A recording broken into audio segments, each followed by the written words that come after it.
Hey guys, welcome to the channel. यार आज का वीडियो बहुत सुपर स्ट्रॉन्ग इंपॉर्टेंट है। पीजी एलिजिबिलिटी क्राइटेरिया और बहुत इंपॉर्टेंट जो पीजी बेनिफिट की आप बात करते हो ना सर, कौन से स्टेट में हम जाएं कि हमें पीजी में मैक्सिमम बेनिफिट मिले, तो उस चीज का कंप्लीट आंसर आपको आज मिलेगा। Believe me, this video is exclusive on YouTube, one and only on YouTube. ठीक है, चीजें बहुत ज्यादा बदल गई हैं पीजी को लेकर के। 3 महीने पहले सुप्रीम कोर्ट का एक मेजर डिसीजन आया चीजों को लेकर के, वो भी आपको समझाया जाएगा। क्या वो डिसीजन था, किस तरीके से इंपैक्ट करेगा किसी एक पर्टिकुलर स्टेट के पीजी रिजर्वेशन को या वहां पे सिलेक्शन के ईज को। ठीक है, सो आपका जो मेजर कंसर्न रहता है, क्योंकि अब सभी बच्चों को क्या करना चाहिए, अपनी प्रेफरेंस लिस्ट बनानी स्टार्ट कर देनी चाहिए, क्योंकि नीट का रिजल्ट अब 15 दिन के बाद मोस्ट प्रोबेबली आउट हो जाएगा। उसके बाद काउंसलिंग के लिए आप पैनिक करोगे। ठीक है, वो सिचुएशन को अवॉइड करने के लिए जो बच्चे सिलेक्शन की रेंज में यानी कि 500 प्लस मार्क्स जिसके हैं, ठीक है, वो बच्चे अपनी तैयारी चालू रखें काउंसलिंग की। और जो प्राइवेट में जाने वाले हैं, डीम्ड में जाने वाले हैं, उनके लिए भी वीडियो बहुत ज्यादा इंपॉर्टेंट है, क्योंकि आपको भी अल्टीमेटली एक कॉलेज का सिलेक्शन करना है। ठीक है, काश आपको किसी ने 10वीं में बता दिया होता ना कि यार 11वीं 12वीं इस पर्टिकुलर स्टेट से करने से ना तुझे बहुत बेनिफिट मिल जाएगा तेरी एमबीबीएस में सिलेक्शन के लिए, तो आपने 11वीं 12वीं वहां जाके की होती। बहुत सारे बच्चों को पता ही नहीं चला, बहुत सारे बच्चों को मिस गाइडेंस हुई। ठीक है, ईज ऑफ पीजी क्या है, क्योंकि आज आप एमबीबीएस कहां से कर रहे हो, इस चीज पे आपका पीजी का ईज डिसाइड होता है। ठीक है, इस चीज पे कंप्लीटली डिपेंड करता है कि आपको स्टेट कोटा कौन सा मिलेगा, कैसे मिलेगा, एलिजिबिलिटी क्या है, डीम्ड से पढ़ने पे एलिजिबिलिटी है या नहीं है, प्राइवेट कॉलेज से पढ़ने पे एलिजिबिलिटी है या नहीं है, या गवर्नमेंट कॉलेज से पढ़ने पे एलिजिबिलिटी है या नहीं है। क्या मेरे को अपने होम स्टेट का भी एलिजिबिलिटी मिलेगा, अगर मैं कहीं और जाके एमबीबीएस करता हूँ, एम्स से करता हूँ, बीएचयू से करता हूँ, एमयू से करता हूँ, जिपमर से करता हूँ, तो मेरा क्या होगा। ठीक है, तो पीजी से रिलेटेड जितनी भी चीज हो सकती है ना जो आपको एक नतीजे तक पहुंचाएगी, वो उस चीज के बारे में कंप्लीट गाइडेंस है। बिलीव मी, बहुत सारा डेटा आपको समझाना है, बहुत सारे एग्जांपल्स भी दूंगा मैं आपको, बहुत प्यारे प्यारे पूरे डेटा से एस्टैब्लिश करेंगे हम जो बहुत सारे आपके मिथ है ना कि किसी एक पर्टिकुलर स्टेट के अंदर पीजी की सीट बहुत ज्यादा है तो अपन उस स्टेट में ले लेते हैं, बहुत फायदा होगा। ऐसा रियलिटी नहीं होता। ठीक है, मैं आपको चलो डेटा से प्रूव करूंगा, एस्टैब्लिश करेंगे इस वीडियो में। ज्यादा बड़ा वीडियो नहीं होगा बट बहुत काम का वीडियो है, आपको कंप्लीट देखना है। ठीक है, ये प्रीरिक्विजिट है आपकी प्रेफरेंस लिस्ट बनाने के लिए। प्रेफरेंस लिस्ट ऐसे तो बना नहीं दोगे ना हवा में, आपको पहले कुछ मेजर जो कॉलेज डिसाइडिंग फैक्टर्स होते हैं उनके बारे में जानकारी होनी चाहिए ना। सबसे पहले काउंसलिंग के प्रोसेस आपको पता होना चाहिए, उसके बाद आपको बॉन्ड पॉलिसी के बारे में कंप्लीट जानकारी होनी चाहिए हर एक स्टेट की, क्योंकि जब आप ऑल इंडिया की प्रेफरेंस भरोगे तो उसमें खाली अपने स्टेट के कॉलेज थोड़ी डालोगे, इंडिया भर के कॉलेजेस डालोगे ना।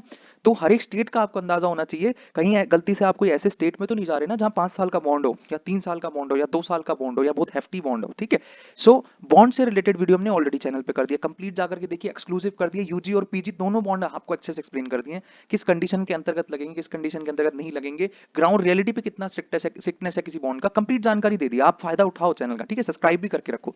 आज नेक्स्ट रिक्वेस्ट होता है आपका पीजी का एलिजिबिलिटी क्राइटेरिया। ठीक है, इसके बाद सीरीज में फीस आएगा, फिर काफी सारे और भी फैक्टर आएंगे, हॉस्टल कैसे है, हॉस्पिटल्स कैसे हैं, कॉलेज की रिव्यू क्या है, अमूमन कैसा जियोग्राफी है उस प्लेस का, कनेक्टिविटी कैसी है, वो सब फैक्टर सेकेंडरी है। जो प्राइमरी फैक्टर्स है ना जो आपको फर्स्ट प्रायोरिटी पे देखने चाहिए, वो इंपॉर्टेंट है।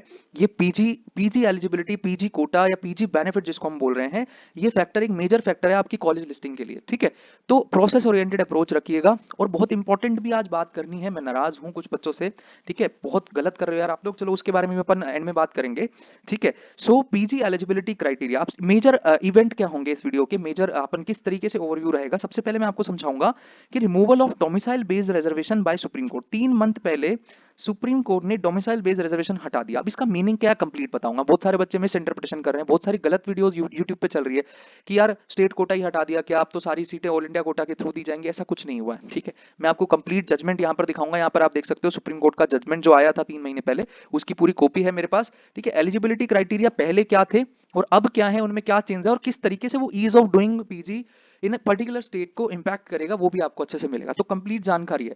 अब अगर यदि आपने गवर्नमेंट में जाना है, डीम्ड में जाना है, प्राइवेट में जाना है, तो सोच समझ के आपको डिसीजन लेना है कि किस स्टेट में मैक्सिमम पॉसिबिलिटी है। ठीक है, जैसे आज दिल्ली में बैठा बच्चा ये सोचता है ना यार काश मैंने जन्म ना तेलंगाना में लिया होता तो मैं बहुत इजीली सेलेक्ट हो जाता। ठीक है, या मैंने 4 साल वहां पढ़ाई करी होती तो मैं इजीली तेलंगाना के थ्रू, जो वहां पे बहुत इजीली सिलेक्शन हो रहा है, कम कट ऑफ जा रहा है इतना, छत्तीसगढ़ में अगर मैं जन्म ले लेता, मैं 12वीं छत्तीसगढ़ से कर लेता, तो मेरे को आज बहुत फायदा मिल जाता। मेरी 50,000 रैंक है पर मेरे पास कोई गवर्नमेंट सीट नहीं है, जबकि छत्तीसगढ़ के बच्चे के पास 80,000 रैंक पे भी गवर्नमेंट सीट है। ठीक है, तो सेम चीज आप पछतावा करोगे पीजी के टाइम पे, क्योंकि पीजी की एलिजिबिलिटी बनती है आपकी कहां से आपने एमबीबीएस करी है उस पर्टिकुलर स्टेट से। अब कुछ एक चीजें बारीक है वो मैं आपको वीडियो के लेटर हाफ में समझाऊंगा। सेकंड जो इंपॉर्टेंट डिस्कशन रहेगा वीडियो में, which state to choose for pursuing MBBS so that you can get maximum PG benefit. What is this PG benefit, what is this PG benefit.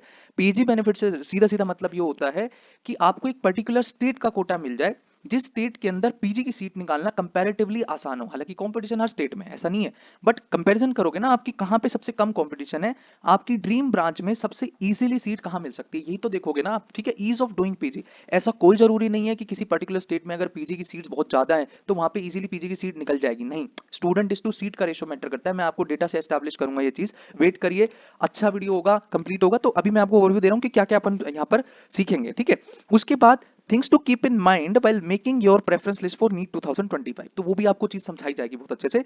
उसके बाद how things will deviate after supreme court decision, तो ये जो decision पहले आपको समझाया जाएगा, फिर किस तरीके से चीजें डेविएट करेंगी वो समझाया जाएगा। उसके बाद पीजी का कट ऑफ कंपैरिजन करेंगे, कुछ एग्जांपल मैं आपको समझाऊंगा। जो आपके मिथ है ना कि किसी स्टेट में कम पीजी की सीट है तो वहां पे बहुत मुश्किल हो जाता होगा निकालना, तो मैं आपको डेटा से समझाऊंगा कि एक्चुअल में ग्राउंड रियलिटी क्या है किसी पर्टिकुलर स्टेट की। ठीक है, सो अभी तक एक बेसिक बात, चलो वीडियो को अब यहाँ से जो है मेजरली अपन शुरू कर रहे हैं। यहाँ पे एक चीज आप समझिए, इंपॉर्टेंट क्या है, देखिए।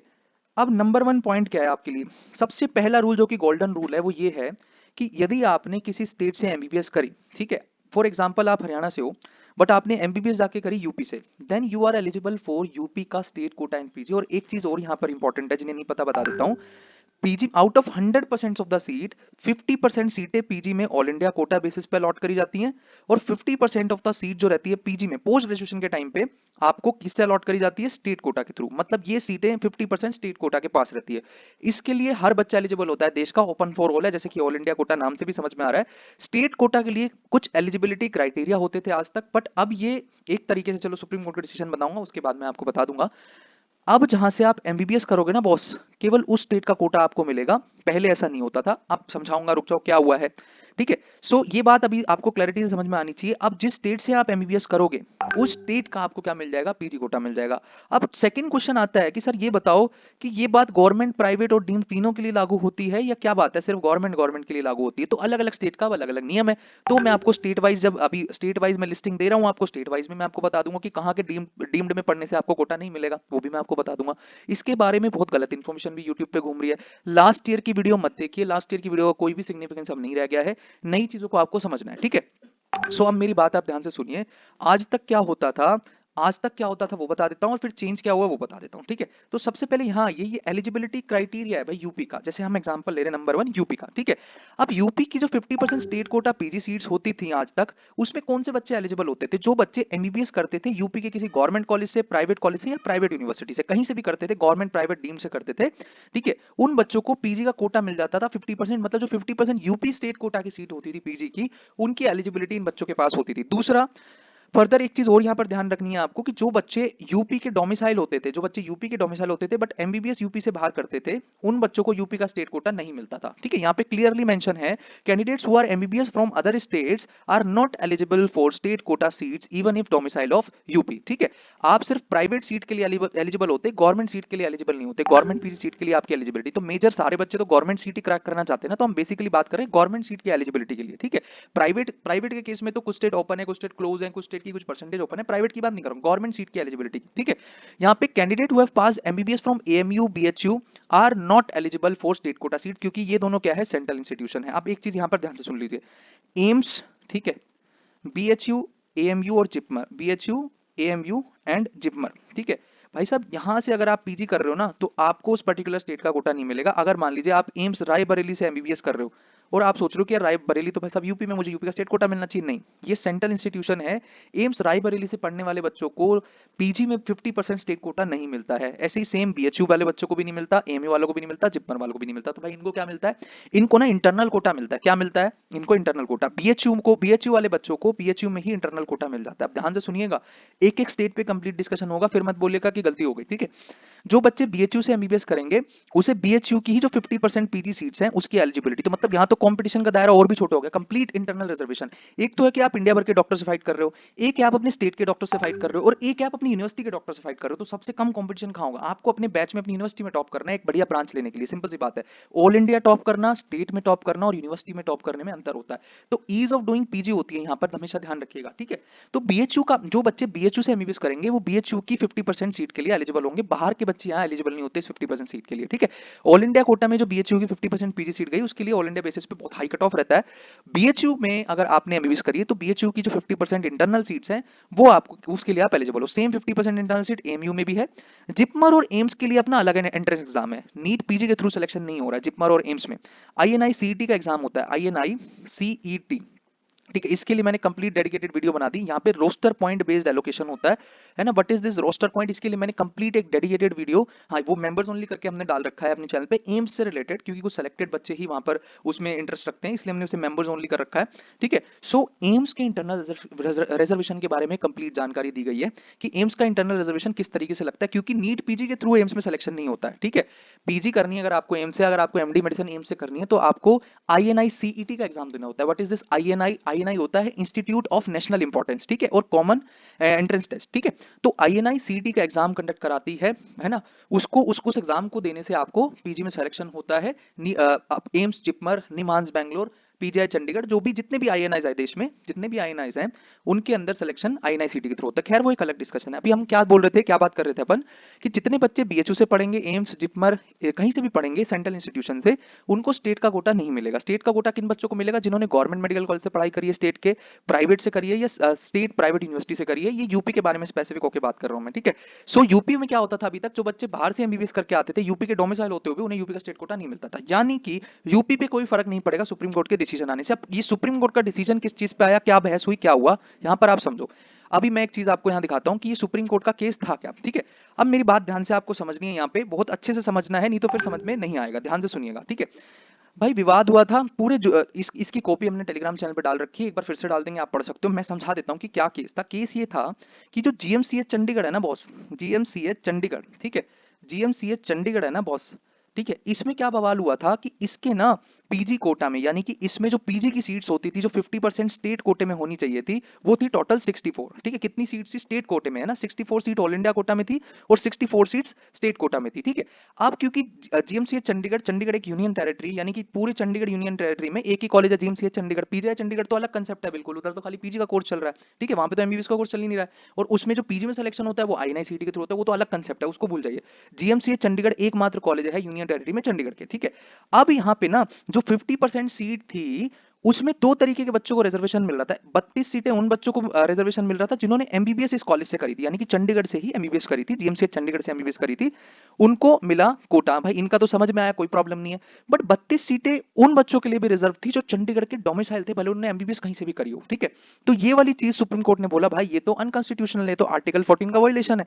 यानी कि सुप्रीम कोर्ट ने डोमिसाइल बेस्ड रिजर्वेशन, यानी कि ये वाली जो 32 सीटें मिल रही थी चंडीगढ़ के डोमिसाइल वाले बच्चों को, डोमिसाइल का भी बहुत बड़ा डेफिनेशन कि 5 साल तक अगर आप रहे थे, तो अगर आपकी कोई पुश्तैनी जमीन पड़ी है तो भी आपकी एलिजिबल हो, अगर आपने 5 साल कभी पढ़ाई कर रखी है पास्ट में तो भी आप एलिजिबल। तो लंबी चौड़ी डोमिसाइल की वहां पे डेफिनेशन होती थी। तो सुप्रीम कोर्ट ने ये चीज खारिज कर दी। मतलब ये जो 32 सीटें होंगी अब ये इस पूल में ऐड होंगी और इन वाले बच्चों को मिलेगी जिन्होंने एमबीबीएस कर रखी है जीएमसीएच चंडीगढ़ से।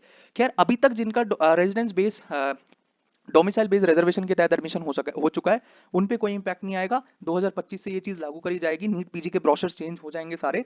सुप्रीम कोर्ट ने कंप्लीट डिसीजन यहां पर दे दिया है कि डोमिसाइल बेस्ड रिजर्वेशन हटेगा, यानी कि जोन जोन से भी स्टेट डोमिसाइल बेस पे भी रिजर्वेशन दे रहे थे अपार्ट फ्रॉम डूइंग एमबीबीएस। एक तो रिजर्वेशन जायज है कि भाई आपने एमबीबीएस करी किसी पर्टिकुलर स्टेट से, इसलिए आप उस स्टेट कोटा के लिए एलिजिबल होगे, फर्स्ट पॉइंट। तो ये जायज चीज है। नाजायज चीज क्या थी, अगर आप रेजिडेंट ऑफ पर्टिकुलर स्टेट हो, आपके डोमिसाइल हो आप किसी पर्टिकुलर स्टेट के, और उसके बाद आप एमबीबीएस कहीं बाहर से जाके करते हो और फिर भी आपका स्टेट आपको बोलता है नहीं नहीं हम पीजी में भी आपको जो है डोमिसाइल बेस पर रिजर्वेशन दे देंगे, तो वो चीज अनकॉन्स्टिट्यूशनल बोली है, आर्टिकल 14 का वायलेशन बोला है, जो आर्टिकल 14 हुई राइट टू इक्वालिटी वाला, ठीक है। सो ये चीज थी। अब इस डिसीजन को आप कंप्लीट तरीके से पढ़ सकते हो, मैंने आपको शॉर्ट में समझा दिया कि एक्जैक्टली क्या हुआ था। तो ये चीज यहाँ पर खारिज कर दी गई है। अब डोमिसाइल बेस पर रिजर्वेशन नहीं मिलेगा। अच्छा पहले कौन से ऐसे स्टेट थे जो देते थे, आओ जरा नीचे समझाता हूं मैं आपको, ठीक है। जैसे ये कर्नाटका, आप देखो यहाँ पे पहले कर्नाटका अपनी पीजी में, देखो पहली चीज ये समझो कि एमबीबीएस जिस बच्चे ने पास करी कर्नाटका से, है ना, भले गवर्नमेंट प्राइवेट और डीम्ड, कर्नाटका की, अब देख लो यहाँ मिसकंसेप्शन चल रहा है, बहुत यूट्यूब पे गलत वीडियोस बन रहे हैं। अब मेरी बात ध्यान से सुन लीजिए। बहुत सारे बच्चों को ये डाउट है कि सर कर्नाटका की डीम्ड यूनिवर्सिटी से यदि मैं एमबीबीएस करूं तो क्या मुझे स्टेट का कोटा मिलेगा। यस मिलेगा आपको स्टेट का कोटा, यहाँ क्लियरली मेंशन है। जिसको मेरी बात पे शक है ना वो पीजी का जाकर के प्रोस्पेक्टस पढ़ सकता है, ठीक है। और एक चीज और मैं आपको बताता हूँ, बहुत सारी गलत वीडियोस बन रही हैं इस तरीके की, नहीं नहीं डीम से पढ़ेंगे तो आपको नहीं मिलेगा जी, आप यहाँ मत जाइए वहां मत जाइए, जेएसएस मैसूर में एडमिशन मत लीजिए, ये सब बकवास बातें हैं। आप हमेशा ऑथेंटिक सोर्सेज को फॉलो किया करो। कोई यूट्यूब पे क्या बता रहा है उसकी जवाबदेही हमारी नहीं है, हम क्या बता रहे हैं यूट्यूब पे सिर्फ हमारी जवाबदेही है, ठीक है। दूसरे का एक्सप्लेनेशन हम कैसे दे देंगे आप बताइए, ठीक है। सो आप ऑथेंटिक सोर्सेज को फॉलो करिए, नहीं पता है हमसे व्हाट्सएप पे आके पूछिए, we will send you the authentic source की कौन सा ऑथेंटिक सोर्स है। केईए की वेबसाइट पे जाएंगे, वहां पे पीजी सिंपली गूगल पे भी लिखेंगे ना, पीजी प्रोस्पेक्टस 2024 केईए, तो आपको मिल जाएगा, वहां पे कंप्लीट एलिजिबिलिटी लिखी हुई है, ठीक है। सो जब आप वहां पे पढ़ेंगे तो आपको पता पड़ जाएगा। खैर मैं आपको बता रहा हूं यहाँ पे कि अगर आपने कर्नाटका की गवर्नमेंट, प्राइवेट या डीम्ड किसी से भी एमबीबीएस कर रखी है, then you are eligible for 50% state quota seat of Karnataka, ठीक है। अब पहले क्या होता था, ये तो बच्चे अभी भी एलिजिबल रहेंगे, बट ये वाले बच्चे अब एलिजिबल नहीं रहेंगे। कौन से? Studied any 10 year from 1 to 10 और standard in Karnataka and passed either 10th and 12th और स्टैंडर्ड फ्रॉम कर्नाटका। तो मतलब देख लो, ये डोमिसाइल बेस का रिजर्वेशन हो गया ना, यदि आपने पढ़ाई कर रखी है यहाँ से तो भी रिजर्वेशन दे रहे थे भले। अब ये वाले वो बच्चे हैं जिन्होंने एमबीबीएस तो कर्नाटका से नहीं करी है बट फिर भी एलिजिबल है, तो ये चीज खारिज कर दी है। सिर्फ ये वाले बच्चे एलिजिबल होंगे अब सिर्फ, ठीक है। अब ये वाले बच्चे सिर्फ एलिजिबल होंगे, तो स्टेट के अंदर कॉम्पिटिशन डिक्रीज होगा या इंक्रीज होगा, आप बताइए, ठीक है। तो पहले वो वाले बच्चे भी एलिजिबल होते थे जो स्टेट के डोमिसाइल होते थे, उनको स्टेट कोटा की सीट मिलती थी। अच्छा, अब कर्नाटका इतना डिमांड में क्यों रहता है? कर्नाटका में ना एक बहुत अच्छी व्यवस्था है, गवर्नमेंट सीट तो है ही यहाँ पे, गवर्नमेंट कॉलेज में गवर्नमेंट सीट तो है ही पीजी में, ठीक है। यहाँ पे ना बहुत सारे प्राइवेट मेडिकल कॉलेजेस है, ठीक है। Private medical colleges, in private medical colleges में ना बॉस 40% गवर्नमेंट कोटा सीट होती है, ठीक है। 40% पीजी की बात कर रहा हूँ मैं ये। देखो यहाँ पर आप पढ़ भी सकते हो कि for 50% state quota seat in government medical colleges plus, ठीक है। तो 50% स्टेट कोटा सीट्स, क्योंकि जो गवर्नमेंट कॉलेज है उनकी 50% का सीट कहाँ चली जाएगी? ऑल इंडिया कोटा चली जाएंगी।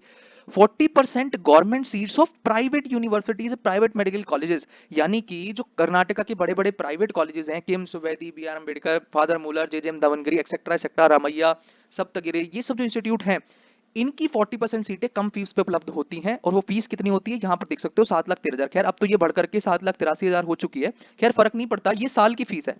तो मतलब आपको कर्नाटका में अगर प्राइवेट कॉलेज में गवर्नमेंट कोटा की सीट मिल जाए, वो भी फादर मुलर जैसे कॉलेजेस की या जेजेएम दावनगिरी की, तो मजा नहीं आ गया बॉस? ये 7 लाख, 7 पौने 8 लाख रुपए कभी नहीं करेंगे, क्योंकि आपको इसमें, आप देख रहे हो ना, ये जो आपकी फीस है ना, 30 से 50 हजार रुपए का स्टाइपेंड मंथली आपको मिल जाएगा, डिपेंडिंग कॉलेज कौन सा है। तो टेक्निकली आपने 4 से 6 लाख रुपए तो कमाई लिए ना, तो दिए कितने आपने? 1 से 2 लाख रुपए में आपकी पीजी हो रही है, क्या बुराई है बताइए? कोई बुराई नहीं है, और इतने टॉप कॉलेज में हो रही है। तो ये चीज देखिए ना, ये एक्स्ट्रा बेनिफिट यहाँ पर ऐड होता है, जबकि दूसरे स्टेट में ये चीज नहीं है, ठीक है। दूसरे स्टेट में, हमारे नॉर्थ इंडिया में तो बिल्कुल भी नहीं है। यहाँ पे या तो प्योरली गवर्नमेंट सीट है या प्योरली प्राइवेट सीट है, जैसे यूपी जैसा स्टेट है, वहां पे या तो प्योरली गवर्नमेंट सीट मिलेगी या प्योरली प्राइवेट, बीच की कोई व्यवस्था नहीं है सस्ती। कर्नाटका की सरकार ने ये चीज बड़ी अच्छी कर रखी है, इसलिए बच्चे कर्नाटका जाना चाहते हैं। अब कर्नाटका का मैं स्टेट भी दिखाऊंगा कि कितना ईजी होता है सिलेक्शन होना। अभी मैं बोल रहा हूँ वीडियो बहुत जबरदस्त है बॉस, देखना पूरा। और एक चीज और, जो 5 डीम्ड यूनिवर्सिटी है ना कर्नाटका में, कौन कौन सी? KMC Manipal, KMC Mangalore, JSS Mysore, KS Hegde Mangalore, KS Hegde एनापुआ, ठीक है। तो ये चीज इनकी 5% सीटें जो है, इन डीम्ड यूनिवर्सिटी की 5% सीटें जो है वो गवर्नमेंट कोटे में, यानी कि उन पे कंपैरेटिवली फीस कम होगी, ठीक है।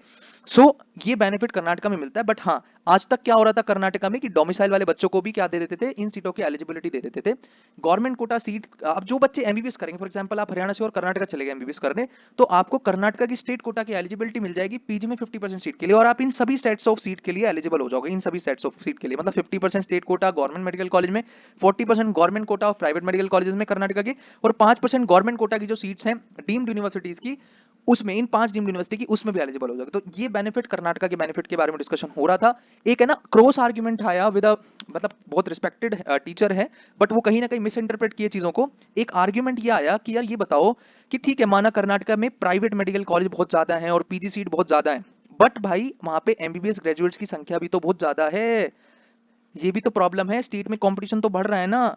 ये चीज उनकी लॉजिकल आर्गुमेंट नहीं है, स्टैट ऐसा नहीं बताते हैं, क्योंकि डायरेक्टली नहीं देखिए, आप total seat upon total MBBS graduates नहीं कर सकते, क्योंकि मल्टीपल रिजर्वेशन पॉलिसी इन्वॉल्व है। आपको केवल अपनी कैटेगरी की सीट से मतलब है, अपनी कैटेगरी में कंपटीशन से मतलब है, मेरिट लिस्ट में आप ऐसा नहीं करोगे ना। अगर आपको पीजी सीट की रेशो देखनी है, MBBS graduates upon total PG seats की रेशो देखनी है, तो आप किसी नतीजे पे नहीं पहुंचोगे, वो गलत इंटरप्रिटेशन होगा, क्योंकि कट ऑफ का कोई लेना देना नहीं है टोटल नंबर ऑफ सीट से। कट ऑफ डिपेंड करती है बहुत सारे फैक्टर पे, एक पर्टिकुलर कैटेगरी में कितनी सीटें हैं, ठीक है, कितने बच्चे हैं उस पर्टिकुलर कैटेगरी के मेरिट लिस्ट में, उस चीज पे कट ऑफ डिपेंड करती है पर्टिकुलर कैटेगरी की। तो कर्नाटका में इस तरीके से स्टैट्स बनते हैं कि आपको इजी होती है। कोई नहीं, मैं अभी अभी लेटर हाफ में वीडियो को दिखाऊंगा, डेटा भी दिखाऊंगा, मैं आपको ऑल इंडिया कोटा से कंपेयर करके दिखाऊंगा कि कर्नाटका में इजी है या नहीं इजी है। हाँ, अगर फ्यूचर में कंपटीशन बढ़ जाता है कर्नाटक में तो बात अलग है, अभी करंट डेटा क्या है वो भी मैं आपको समझाऊंगा, ठीक है।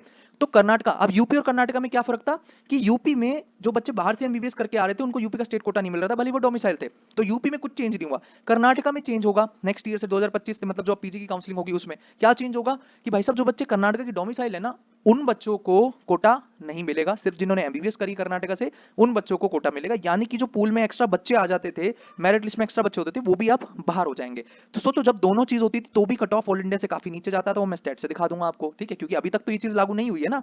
अगर अभी ही स्टैट बहुत नीचे है कर्नाटका के, तो सोचिए जब ये बच्चे बाहर हो जाएंगे तब और कितना नीचे होगा, ठीक है। खैर, तो कर्नाटका हो गया, आप नीचे देख सकते हो महाराष्ट्र हो गया, यहां पर आप चेक करिए, महाराष्ट्र भी डोमिसाइल बेस्ड रिजर्वेशन देता था, मतलब Maharashtra domicile and did MBBS under 15% all India quota, AIIMS, central university and outside Maharashtra से भी करिए तो भी आप एलिजिबल होते थे महाराष्ट्र के गवर्नमेंट सीट्स के लिए, ठीक है। सो अब सिर्फ ये वाले बच्चे एलिजिबल होंगे जिन्होंने एमबीबीएस पास करी है महाराष्ट्र से, फिर चाहे वो एमयूएचएस से, Maharashtra university of health and science, किसी भी एफिलिएटेड कॉलेज से की हो या डीम्ड से करी हो, ये भी कंफ्यूजन खत्म हो गई। मतलब आपने कर्नाटका की डीम्ड यूनिवर्सिटी से पढ़ाई करी, आपको स्टेट का कोटा मिलेगा। आपने महाराष्ट्र की डीम्ड यूनिवर्सिटी से पढ़ाई करी, आपको स्टेट का कोटा मिलेगा। बट अगर आपने ओडिशा की डीम्ड यूनिवर्सिटी कलिंगा से पढ़ाई करी, आईएमएसएम से पढ़ाई करी, then you are not eligible. वो स्टेट की अपनी पॉलिसी है, ठीक है। तो आप बहस नहीं कर सकते हो कि भाई ऐसा क्यों, ठीक है। अगर आपने ओडिशा की डीम्ड यूनिवर्सिटी से पढ़ाई करी, then you are not eligible for PG का कोटा ऑफ ओडिशा। दिल्ली की हमदर्द से पढ़ाई करी तो भी आप एलिजिबल नहीं हो। पहले यूपी में भी होता था, बट अब संतोष गाजियाबाद में जो बच्चे पढ़ते हैं वो एलिजिबल होते हैं, ठीक है। तो मैक्सिमम डीम्ड यूनिवर्सिटी तो इन्हीं स्टेट्स के पास है ना, कर्नाटक और महाराष्ट्र के पास। तमिलनाडु की जो डीम्ड यूनिवर्सिटीज बच्चे पढ़ रहे हैं वो भी एलिजिबल होते हैं, ठीक है।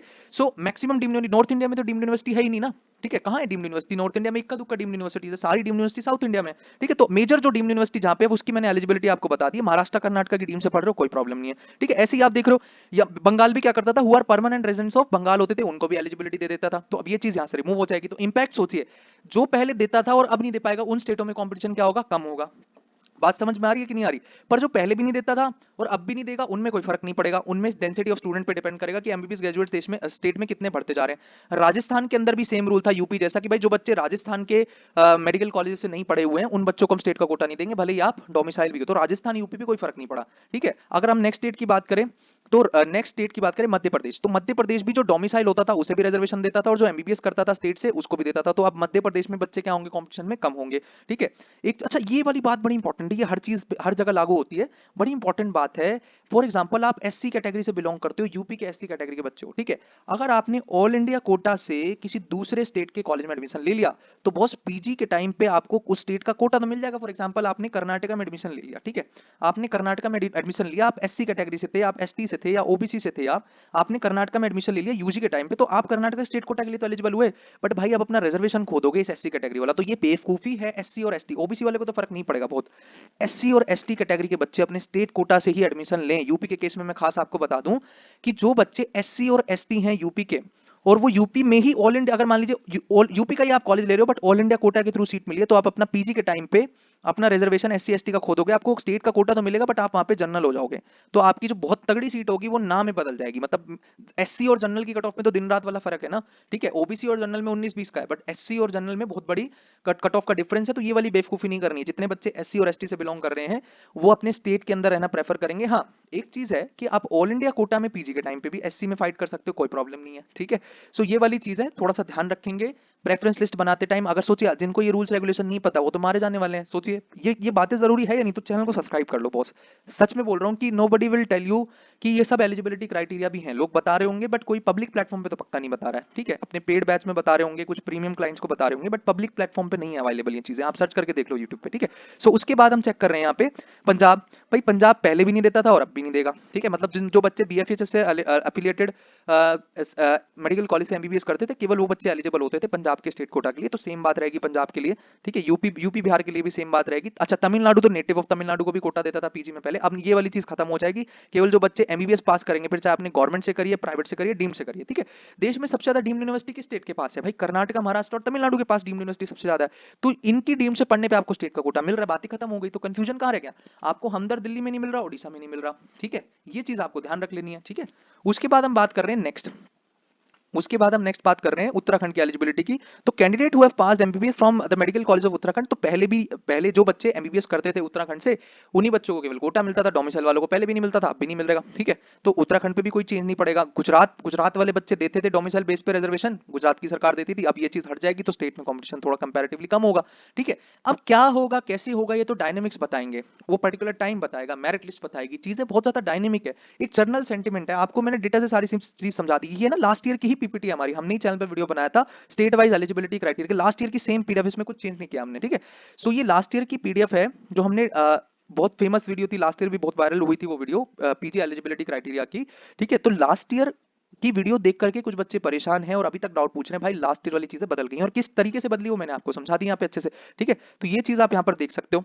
ठीक है, उसके बाद हरियाणा की बात करते हैं, तो हरियाणा में जिन बच्चों के पास रेजिडेंट सर्टिफिकेट होता था उनको भी मिलता था, और जो एमबीबीएस करते थे उनको भी मिलता था। अब हरियाणा के साथ सबसे अच्छी बात क्या हो जाएगी, जो बच्चे हरियाणा के डोमिसाइल होंगे और बाहर जाके एमबीबीएस करेंगे। अब क्या है, क्योंकि हरियाणा के बच्चों का सेंटीमेंट पता है क्या है, हरियाणा के बच्चे ना भाई साहब 5 साल का बॉन्ड नहीं सर्व करना चाह रहे हैं। ठीक है, 5 साल का बॉन्ड, तो हरियाणा के मैक्सिमम बच्चे बाहर जा रहे हैं, अवॉइड करा जाता है। पीजीआई रोहतक जैसे कॉलेज को बच्चे अवॉइड करने की पोजीशन में रहते हैं, हालांकि ये बॉन्ड इतनी हेफ्टी नहीं है, इतनी प्रॉब्लमेटिक नहीं है, मैंने बॉन्ड वाली वीडियो में अच्छे से समझाया भी आप लोगों को। ठीक है, तो हरियाणा वाले बच्चे जो लास्ट 2-3 ईयर में चले गए हैं बाहर, तो वो कहीं ना कहीं अपने स्टेट में कंपटीशन कम करके गए हैं। ऑल्दो हरियाणा में इतनी कम पीजी सीट्स हैं और 25% इंटरनल रिजर्वेशन है इंस्टीट्यूट लेवल पे, यानी कि जो बच्चा पीजीआई रोहतक से एमबीबीएस कर रहा है उसको पीजीआई रोहतक की ही 25% सीट्स पे इंटरनल रिजर्वेशन। ठीक है, और जो बची हुई 25% सीट है उस पे बाकी स्टेट के बाकी बच्चों का हक रहता है। ऐसी सेम ईएसआईसी फरीदाबाद के लिए भी है। ठीक है, 25% इंटरनल रिजर्वेशन है।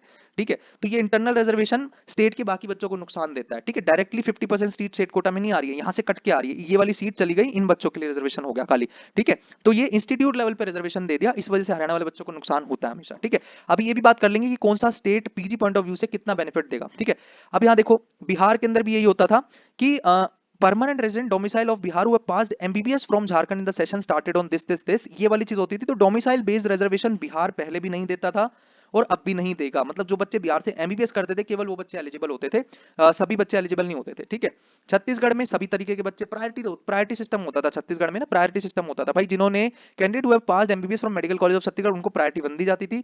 Candidate who have passed MBBS from another state and are domicile of Chhattisgarh, ठीक है, उनको प्रायोरिटी 2 दी जाती थी। तो डोमिसाइल वालों का तो खेल ही खत्म हो गया। ठीक है, who have done MBBS from domicile, who have done MBBS domicile of other state, any candidate not under P1 and P2 category, मतलब उसको P3 दे दिया जाता। तो ये वाली चीज और ये वाली चीज खत्म कर दी, खाली इसको रख लिया सुप्रीम कोर्ट ने। ठीक है, अब बहुत सारे बच्चे कह रहे हैं सर ऑल इंडिया कोटा और स्टेट कोटा तो होगा ना कि ये भी खत्म हो जाएगा। नहीं, ये इस पूरे आप जजमेंट में पढ़ सकते हो, ये कहीं पे नहीं लिखा है कि हम स्टेट कोटा को स्क्रैप कर रहे हैं। नहीं, स्टेट कोटा नहीं खत्म कर दिया उन्होंने जो स्टेट के अंदर डोमिसाइल बेस्ड रिजर्वेशन दिया जाता था उसे खारिज करा है सिर्फ। डोमिसाइल बेस्ड रिजर्वेशन समझ गए ना आप, कि कर्नाटका कह रहा था कि भाई अगर आपने 12 साल पढ़ाई कर रखी तो हम एलिजिबल हो, भले ही आप एमबीबीएस कहीं से भी करके आए हो। महाराष्ट्र कह रहा था अगर आप भाई डोमिसाइल ऑफ यहाँ पे हो, आपने एमबीबीएस कहीं से भी करिए तो आप एलिजिबल हो। ठीक है, हरियाणा कह रहा था कि भाई रेजिडेंट हो तो भी मिलेगा, एमबीबीएस करिए तो भी मिलेगा, तो वो चीज खारिज कर दी। चंडीगढ़ वाला केस भी खारिज कर दिया। ठीक है, तो अब तो चंडीगढ़ वाले बच्चों को तो बहुत और मस्त फायदा होगा पीजी में। ठीक है, आप देखते हैं कि कट ऑफ में उसका किस तरीके से इंपैक्ट पड़ता है, कितना 32 सीट भरने से चंडीगढ़ में कितना और नीचे तक कट ऑफ जाएगा। भाई आपके लिए अच्छी बात तो तब होगी ना जब आपको कम रैंक पे कॉलेज मिल जाए, आपकी ड्रीम ब्रांच में कॉलेज मिल जाए। भाई आपके लिए अच्छी बात क्या है, अगर मान लो आपकी रैंक 9000 है, ऑल इंडिया कोटा में कट ऑफ चली गई 8000, तो आपको तो आपकी ब्रांच में सीट नहीं मिली। फॉर एग्जांपल जनरल मेडिसिन की किसी पर्टिकुलर ब्रांच में जनरल मेडिसिन की cut off all India quota से 9000 है, मतलब गवर्नमेंट कॉलेज लास्ट उस बच्चे को मिला है जिसकी 8000 रैंक है ऑल इंडिया कोटा से, है ना। आपकी रैंक है 9000, तो आपको तो सीट नहीं मिली। तो आप अब क्या ट्राई करोगे, स्टेट कोटा से ट्राई करोगे। तो स्टेट कोटा ऐसा चूज करना पड़ेगा ना जहाँ पे भाई 10,000 रैंक पे भी सीट मिलती हो। ठीक है, इस तरीके से सेटल करना है। तो आपका फायदा कहाँ है, आपका फायदा यहाँ है, यहाँ थोड़ी आपका फायदा। ठीक है, या किसी ऐसे स्टेट में जाने से थोड़ी जिसकी कट ऑफ 7000 जा रही है, या जिस स्टेट की कट ऑफ 6000 जा रही है। तो आपको ईज ऑफ डूइंग पीजी चाहिए ना। हाँ, वो बात अलग है कि अब ऑल इंडिया कोटा से लास्ट कॉलेज में सीट मिलेगी, एटलीस्ट आपको आपकी ड्रीम ब्रांच में तो सीट मिल जाएगी। अगर आपको सर्जन ही बनना है तो बहुत जनरल सर्जरी करनी पड़ेगी ना। ठीक है, आपको डीएम कार्डियोलॉजी करनी है तो बॉस आपको एमडी मेडिसिन लेना पड़ेगा ना। तो ये भी तो प्रीरिक्विजिट्स है ना, आपके टारगेट क्या है। ठीक है, तो मैंने बहुत क्लैरिटी से चीजें आपको समझा दी है, अब आपको सारी बात समझ में भी आ गई है मेरी। ठीक है, सो ये वाली चीज थी। उसके बाद मैं आपको अब बताता हूँ जो मेजर बात है। अब देखते हैं, अब एक इंपॉर्टेंट बात मैं आपको यहाँ पे समझाता हूँ। ठीक है, अब आ जाओ एग्जाम्पल से समझाता हूँ, एग्जाम्पल से। ठीक है, क्या एग्जाम्पल है, ध्यान से समझिएगा। ये 2024 का डेटा मैं आपको रियल टाइम डेटा बता रहा हूँ, टिल राउंड 3 तक का। कौन सा, नीट पीजी का रिजल्ट का कुछ एग्जांपल से कुछ समझाना चाहता हूँ मैं आपको। टिल राउंड 3 तक का, स्टे वैकेंसी राउंड का डेटा नहीं लिया क्योंकि उसको लेने का कोई सेंस नहीं है। ठीक है, हम है ना टॉप 5 क्लिनिकल ब्रांचेस का कंपैरिजन करेंगे। सबसे पहले हम रेडियोलॉजी देखेंगे। ठीक है, सबसे पहले हम रेडियोलॉजी देखेंगे, उसके बाद हम जनरल मेडिसिन देखेंगे, जीएम जनरल मेडिसिन, उसके बाद हम पीडिया देखेंगे, पीडियाट्रिक्स। ठीक है, पीडिया, ठीक है। उसके बाद हम देखेंगे ओबीजीवाई मतलब ऑब्स गायनी, ठीक है, ओबीजीवाई, ये सब क्लिनिकल ब्रांचेस हैं, ठीक है। उसके बाद हम देखेंगे जनरल सर्जरी, ठीक है। कैसे कैसे देखेंगे, ऑल इंडिया कोटा में 2024 में टिल राउंड 3 ये ब्रांचेस जनरल कैटेगरी की बात करें, अगर हम जनरल कैटेगरी लेके चले, रिजर्वेशन को नहीं लेना, जनरल मान लेते हैं। जनरल कैटेगरी के अंदर जो कट ऑफ गए ना, आप ध्यान से सुनिएगा, आपको पूरा फैक्चुअल डेटा यहाँ पे समझ में आएगा। यहाँ पर आप ध्यान से सुनिएगा, यहाँ पर हम लिखेंगे ऑल इंडिया कोटा का, जो ऑल इंडिया कोटा में कट ऑफ गया रेडियोलॉजी का वो 3116 ऑल इंडिया रैंक गया, ठीक है। जो जनरल मेडिसिन का कट ऑफ गया वो 5491 गया, आप चेक कर लेना, डेटा एकदम एक्यूरेट है, ठीक है। उसके बाद है पीडिया का, आप जब देखोगे ऑल इंडिया कोटा से तो 8289, ये सब गवर्नमेंट मेडिकल कॉलेज के लिए, यानी कि मैं ये बोल रहा हूँ कि रेडियोलॉजी लास्ट मिली जनरल कैटेगरी के बच्चे को गवर्नमेंट कॉलेज में, पूरे इंडिया ऑल इंडिया कोटा से जो इंडिया में गवर्नमेंट कॉलेज है उनके अंदर 3116 वो लास्ट रैंक थी जिसको रेडियोलॉजी की सीट गवर्नमेंट कॉलेज में मिली है जनरल कैटेगरी में, इसका ये मीनिंग है, ठीक है। ओबीजीवाई कितने पे क्लोज हुआ टिल राउंड 3, 12402 रैंक पे, और जनरल सर्जरी कितने में क्लोज हुई कि 13854 रैंक पे, ठीक है। अब आ जाओ, ये तो हो गया ऑल इंडिया कोटे का ट्रेंड, ठीक है। अब हम दो एग्जांपल लेते हैं, सबसे पहले जो बहुत फेमस है ना कर्नाटका, जरा सर बहुत सारे बच्चे पूछते हैं सर क्या बेनिफिट समझाओ तो सर, यहाँ पर हम ले लेते हैं एक ऐसा स्टेट जो बिल्कुल ही जहाँ पे बहुत कम सीट है पीजी की, बिहार, ठीक है। अब हम कर्नाटका में देखते हैं टिल राउंड 3 स्टेट काउंसलिंग, जो 50% स्टेट कोटा सीट्स हैं, जहाँ पे हमने सारी गवर्नमेंट सीट मिला ली, गवर्नमेंट कॉलेज की भी गवर्नमेंट सीट मिला ली, प्राइवेट कॉलेज की भी गवर्नमेंट कोटा सीट जो 40% बताया वो, और डीम्ड की भी 5% बना ली, तो लास्ट सीट गवर्नमेंट कोटा में कितनी रैंक पे मिली, वो चीज देखिए यहाँ पर। अब यहाँ पर इंपॉर्टेंट देखिए कि कितनी रैंक पे मिली, रेडियोलॉजी मिली 4062 रैंक पे, यानी कि जिस बच्चे की रैंक 3500 होगी और कर्नाटक से एमबीबीएस किया होगा तो ऑल इंडिया में तो उसको नहीं मिला कुछ भी, पर कर्नाटक में सीट मिल गई, ये बेनिफिट मिला उसे। अब आगे देखो, जनरल मेडिसिन में 7556 रैंक तक सीट मिला, ठीक है। यहां भी देख लो कि पॉजिटिव शिफ्ट है, स्टेट कोटे में होने से फायदा हुआ उस बच्चे को। आप पीडिया में देखोगे तो पीडिया में 10048 पे लास्ट सीट मिली, ओबीजीवाई में देखोगे तो 10316, यहाँ पे नेगेटिव शिफ्ट है क्योंकि कम सीट्स हैं ऑल इंडिया कोटा से कर्नाटका में, एक आध ब्रांच में ये हो सकती चीज, ठीक है। उसके बाद आप देखोगे कि यहाँ पर मिली 15044 पे, ठीक है।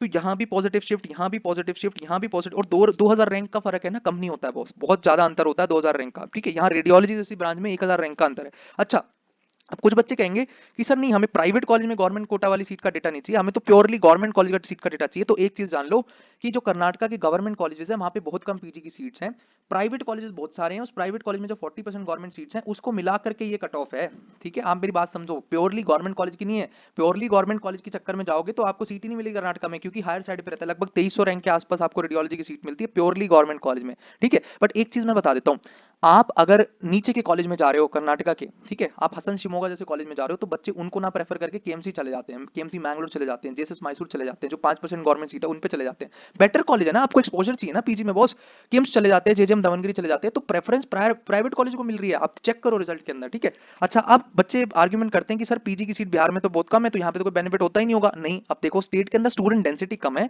जो मेरिट लिस्ट में ऊपर बच्चे आए वो कम होते हैं बिहार के अंदर, और रिजल्ट्स में ये चीज रिफ्लेक्ट होती है। मैं आपको समझाता हूँ कि स्टेट कोटा से कब जनरल कैटेगरी के बच्चे को रेडियोलॉजी मिल गई इजीली 7653 रैंक पे, ठीक है, 7653 रैंक पे मिली।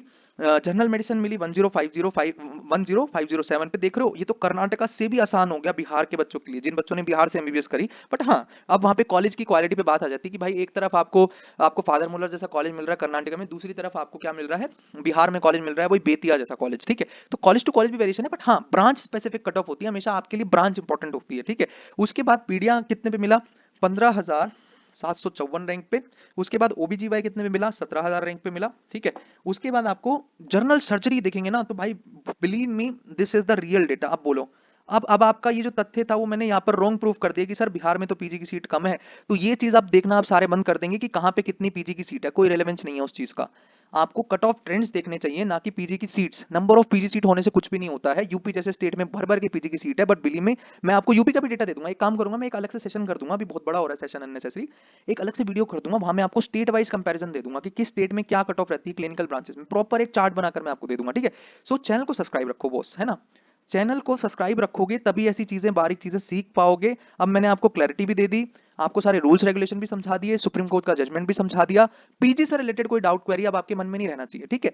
अब आ जाओ उस वाली बात पे जो बच्चे बहुत दिन से पूछ रहे हैं कि सर आपके पेड बैच में आने का क्या जुगाड़ है, ठीक है, क्या क्या करना पड़ेगा हमें। आपको 95828489 87 पे हमसे क्या करना है, व्हाट्सएप करना है। आप डायरेक्टली कॉल करते हो, कैसे संभव हो जाएगा आप बताइए, ठीक है। रश होता है, डायरेक्टली कॉल नहीं आपको करनी है, आपको पहले व्हाट्सएप पे मैसेज करना है, अपना केस बताना है, उसके बाद ब्रोशर भेजा जाएगा, चीजें डिस्कस होंगी, फिर कॉल पे बात होगी अगर जरूरी होगा तो, ठीक है। अगर हमें कॉल पे बात करने लगेगी, कॉल पे बात करके चीजें समझानी है, तो कॉल पे बात भी होगी, ऐसा नहीं है कि बिना पैसे दिए कॉल पे बात नहीं करेंगे, ऐसा कुछ भी नहीं है, ठीक है। एक प्लीज आप, मैं तो रिक्वेस्ट कर रहा हूँ ना आपसे कि आपको जुड़ना है, आप डिसाइड कर चुके हो कि एमबीबीएस में एडमिशन इसी साल लेना है और लक्ष्य के साथ जुड़कर ही हमें काम करना है, तो वो बच्चे आज खरीद रहे हैं पेड बैच या नीट के रिजल्ट के बाद खरीद रहे हैं, कोई फर्क नहीं पड़ता। अगर आप गवर्नमेंट में जाने की प्लानिंग कर रहे हो और आपके मार्क्स बॉर्डर पे हैं, तो फिर आप रिजल्ट का वेट करो, ठीक है। अगर आपका ये है कि गवर्नमेंट नहीं मिला तो प्राइवेट में जाऊंगा, तो आज आप जुड़ रहे हो या नीट के रिजल्ट के बाद जुड़ रहे हो, कोई फर्क नहीं पड़ता, जितनी जल्दी जुड़ेंगे उतना फायदा आपको रहेगा, ठीक है। क्योंकि उस टाइम पे बहुत रश होता है, आज जितना टाइम हम आपके साथ बिता देंगे, अच्छे से चीजें समझा देंगे, रिलैक्स माहौल में चीजें समझा देंगे, उतना रिजल्ट वाले दिन पैनिक होगा, रिजल्ट वाले दिन बहुत बिजी शेड्यूल हो जाएगा, थोड़ा टाइम, जल्दी जल्दी चीजें होंगी फिर उसके बाद, ठीक है। तो ये बेनिफिट, हालांकि क्वालिटी से कॉम्प्रोमाइज कहीं पे भी नहीं होगा, ठीक है। हम एक टाइम बाद, लास्ट ईयर भी, अब कुछ लोग ट्रोलिंग करते हैं यूट्यूब के ऊपर, ठीक है, बिना फैक्ट्स के, बिना किसी तथ्य के बहुत लोग ट्रोल करने वाले करते हैं, खैर ध्यान नहीं देना है। लास्ट ईयर हमने मैसेज डाला था, जो लोग लास्ट ईयर से जुड़े हुए हैं उन्हें पता है कि लास्ट ईयर टेलीग्राम पे एक मैसेज गया था और यूट्यूब की पोस्ट में भी एक मैसेज गया था कि हमारी सर्विसेज हमने राउंड 1 की काउंसलिंग के लिए अब बंद कर दी हैं, ठीक है। तो एक लिमिट होती है हर संस्थान की, ठीक है, बहुत बड़ी कंपनी नहीं बन गई एलसीएस, बनेगी, आप लोगों के सहयोग से बनेगी 100%, बट अभी नहीं बनी है। तो अभी लिमिटेड नंबर ऑफ स्टूडेंट्स को ही एंटरटेन करना पॉसिबल होता है, ठीक है, किसी भी संस्थान के लिए। यदि कोई बहुत एक्स्ट्रा ले जा रहा है तो फिर वो क्वालिटी डिलीवर नहीं कर पाएगा, ठीक है। सो मैं आपको बता रहा हूँ, यहाँ पे आपको जुड़ने के लिए व्हाट्सएप पे मैसेज करना है, ठीक है, और चैनल को सब्सक्राइब करके रखना है, टेलीग्राम चैनल ज्वाइन कर लो, तो जो भी इस तरीके की अपडेट्स रहेंगी या जो डेटा हम देते रहते हैं बीच बीच में, लास्ट ईयर तो बहुत सारा डेटा हमने फ्री दिया, तो फ्री ऑफ कॉस्ट डेटा भी आया करेगा, काफी सारी कट ऑफ से रिलेटेड रिपोर्ट, बॉन्ड से रिलेटेड रिपोर्ट या फिर प्रोसीजर से रिलेटेड रिपोर्ट टेलीग्राम पे मिलती रहेंगी। तो जो बच्चे खुद से काउंसलिंग कर रहे हैं उनको वीडियोस और टेलीग्राम के माध्यम से हेल्प हो जाएगी। बहुत सारे बच्चे लास्ट ईयर भी सिर्फ वीडियोस और टेलीग्राम के माध्यम से ही अपनी काउंसलिंग कर ले गए थे, ठीक है। सो जिसको लगता है हमें सपोर्ट की जरूरत है वो बच्चा ज्वाइन करे और टाइमली ज्वाइन कर ले, ठीक है, बहुत लेट ना करे। हाँ ये है कि रैंक बॉर्डर पे है, मार्क्स बॉर्डर पे, तो आप रिजल्ट का वेट करो, कोई इशू नहीं है उसमें, ठीक है। सो ये चीज है। अब आ जाती है इंपॉर्टेंट बात, जो मेरी नाराजगी है आप लोगों से, उसके बारे में भी 2 मिनट बात कर लेते हैं यार। देखो अभी है ना एक मार्केट में सेंटीमेंट चल रहा है, ठीक है। अब देखो जो काम की बात थी वो खत्म हो गई, जिसे जाना है वो जा सकता है। यहाँ पे ना कुछ बच्चे और हमारी कुछ इंटरनल बातचीत है। क्या बातचीत है यार, आप लोग क्या कर रहे हो भाई, आप लोग अपने टीचर्स की डिसरिस्पेक्ट कर रहे हो, मैं देख रहा हूँ। आप लोग भूल गए, उनका एहसान मानना भूल गए हो, या आपने मतलब कंपैरिजन करना स्टार्ट कर दिया, बॉस की ये जेई एडवांस के टीचर है, ये नीट लेवल के टीचर है, मतलब स्टार्टिफिकेशन कर दिया आपने टीचर्स का भी। भाई साहब क्या कर रहे हो यार, किस डायरेक्शन में चीजें जा रही हैं आपकी। मतलब आप टीचर्स के लेवल आप डिसाइड कर रहे हो, ये कितनी शर्म की बात है। आपको शर्म आनी चाहिए इस बात पे कि आप टीचर्स के लेवल डिसाइड कर रहे हो, ठीक है। आपकी यार, मैं यहाँ पे एक वर्ड गलत होगा पर बोलना नहीं चाहिए यार, आप नहीं बोल सकते हो, अपने टीचर्स की डिसरिस्पेक्ट नहीं कर सकते हो। आप कहीं किसी भी टीचर के कमेंट बॉक्स में पढ़ लीजिए, बहुत ज्यादा डिसरिस्पेक्ट आप लोग कर रहे हो टीचर्स की, कि यार आप लोगों ने हमें एडवांस लेवल का नहीं पढ़ाया, फर्जी मास्टर है, ये मास्टर है, वो मास्टर है। प्लीज मत करिए, ठीक है, प्लीज मत करिए, मेरी रिक्वेस्ट है। टीचर की रिस्पेक्ट करिए। और एक चीज और मैं इंपॉर्टेंट बता देता हूँ, अभी है ना प्रॉपर एक प्रोपेगेंडा चल रहा है मार्केट में। क्या चल रहा है कि भाई साहब जेईई एडवांस लेवल की अब जो है तैयारी करनी स्टार्ट कर दीजिए, ठीक है।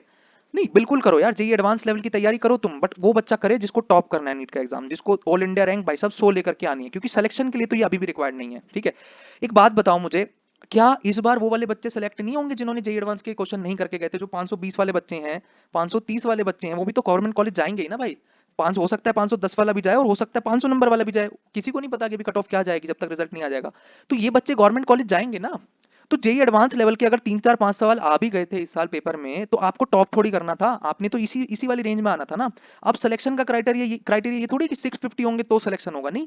पेपर टफ हो गया तो अब सिलेक्शन की रेंज नीचे आ गई। तो जो बच्चा गवर्नमेंट कॉलेज जाना चाहता है वो तो अपनी बेसिक जैसी बेसिक और अच्छे मॉडरेट लेवल की और अच्छे अच्छे लेवल के सवाल भी आप करिए, मैं मना नहीं कर रहा हूँ, हर तरीके की तैयारी करिए।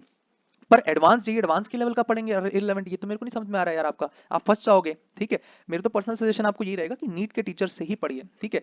और टीचर सब्जेक्ट का नहीं होता, एक बहुत अच्छे टीचर अभी बात बोल रहे थे पीछे कि यार टीचर है ना एडवांस का, जेई का, नीट का या XYZ किसी चीज का नहीं होता, टीचर होता है सब्जेक्ट का, ठीक है। Please do respect every teacher यार। मतलब आपने ना अब वो जेई वाले टीचर को ऊंची नजर से देखना चालू कर दिया और नीट वाले टीचर की आप बदतमीजी से उनसे पेश आ रहे हो, तो वो चीज देख करके भी अच्छी नहीं लग रही है। बहुत सारे कमेंट बॉक्स इस तरीके से बच्चों ने लिखे हुए हैं, ठीक है।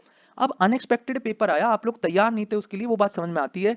बट हाँ, जो बच्चे टेम्परामेंट अपना संभाल ले गए वो इस वाली रेंज में जरूर आ रहे हैं, ठीक है।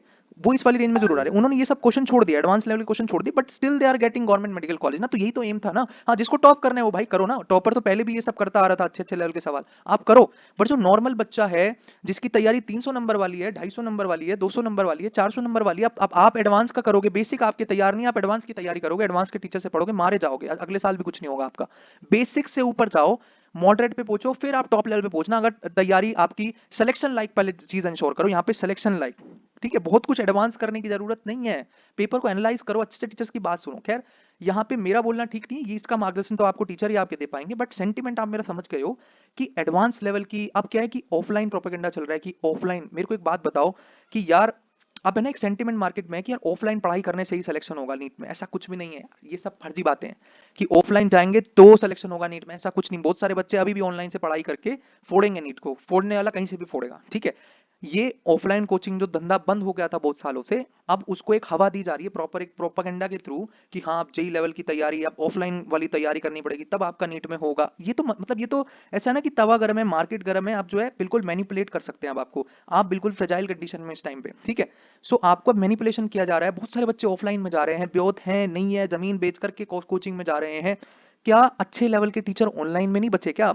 बिलीव में बचे नहीं बचे, सच सच बताओ, बचे नहीं बचे? बचे हैं यार, अभी भी बचे, ठीक है। बहुत सारे, मैं नाम किसी का भी नहीं ले रहा हूँ, बट ऑनलाइन में भी बहुत सारे बच्चे बचे हैं, ठीक है। जो आप ऑफलाइन पढ़ना चाहता है बिल्कुल पढ़े, कोई दिक्कत नहीं, उसमें बुराई कुछ भी नहीं है, ऑफलाइन पढ़ने में बुराई कुछ भी नहीं, मैं ये नहीं कह रहा। बस वो बच्चे जो इन्फ्लुएंस होकर के ऑफलाइन चले गए कि यानी ऑफलाइन के बिना तो अब सिलेक्शन ही नहीं होगा। मैं बहुत लोगों के फादर से बात करता हूँ, उनका सेंटीमेंट इस तरीके से मैनिपुलेट किया गया है कि सर अगर आपने ऑफलाइन नहीं किया ना तो ऑनलाइन में कुछ नहीं होने वाला। तो उनके माइंड में ये बात डाल दी गई है कि ऑनलाइन यदि आप पढ़ाएंगे तो नीट में तो पक्का सिलेक्शन नहीं होगा, जबकि बच्चा तैयार है ऑनलाइन तैयारी करने के लिए, उसके पास टीचर है अच्छे ऑनलाइन पढ़ाने के लिए, उसके पास मटेरियल भी है, बट उसके पिताजी एक्स्ट्रा फाइनेंशियल बर्डन लेकर के कोटा, दिल्ली इत्यादि जगहों पे भेज रहे हैं, ठीक है। नहीं भेज सकते थे फिर भी भेज रहे हैं। ये एक मैनिपुलेटिव मार्केटिंग है, ठीक है। मैनिपुलेटिव मार्केटिंग आप कर रहे हो एक प्रोपेगेंडा बना करके, तो ये चीज गलत है, ठीक है। जेई एडवांस लेवल के टीचर्स या फिर जेई पढ़ाने वाले टीचर्स जो रहेंगे वो आपको ऑनलाइन माध्यम में भी मिलेंगे। मैं तो अभी भी आपको बोलूंगा कि जो जो जिन टीचर्स ने नीट के बच्चों को बहुत लंबे टाइम से पढ़ाया है वो आपको अच्छे लेवल के क्वेश्चन की भी तो प्रैक्टिस करा देंगे ना यार। मैंने बोला ना कि सब्जेक्ट के टीचर होते हैं, जेई, नीट और XYZ कोर्सेज के नहीं, ठीक है। जो फिजिक्स का टीचर है उसे फिजिक्स आती है भाई, इसलिए वो टीचर है, ठीक है। आप जज मत करने बैठना किसी टीचर को, ठीक है। सो फिजिक्स के टीचर से फिजिक्स पढ़ना, अब फिजिक्स वाले टीचर को भी मालूम चल गया कि किस लेवल की उन्हें तैयारी करानी है, ठीक है। तो उसके हर एक कोचिंग संस्थान ने बिल्कुल वही सेम लेवल की तैयारी करा रहे थे, जो लास्ट 3 4 5 साल का जो ट्रेंड था पेपर का, उसी के हिसाब से तैयारी करा रहे थे। अब अगर ट्रेंड टफ हो चुका है तो अब उस हिसाब से तैयारी कराएंगे। ये सेंटीमेंट कहां से जायज है कि आप जो एडवांस के लेवल के टीचर से पढ़ाई करो, ठीक है, ठीक है। ये बिल्कुल गलत चीज है। पढ़ने वाले पढ़ेंगे, बट हाँ, आप उड़ जाओगे जब बहुत हाई लेवल के सवाल होंगे, आपको बेसिक आते नहीं, कुछ भी आपको आता नहीं, आप सीधा बस फोमो के चक्कर में एडवांस लेवल की चीजें पढ़ रहे हो तो आप मारे जाओगे। बहुत सारे बच्चे SC वर्मा खरीद के लिया है, इरोडॉव खरीद लिया, भाई क्या कर रहे हो, ठीक है। सो पछतावा होगा। पहले बेसिक पढ़ लो, एनसीईआरटी आ गई पहले, ठीक है। बेसिक मॉड्यूल सॉल्व कर लिए, प्रीवियस ईयर सवाल कर लिए, जो आप SC वर्मा करने निकले हो। SC वर्मा के लेवल पे पहुंचना मना नहीं मैं कर रहा हूँ, ठीक है, बट पहले इतना तो कर लो, ठीक है। That's all for the video, thank you very much. 100% subscribe कर लो।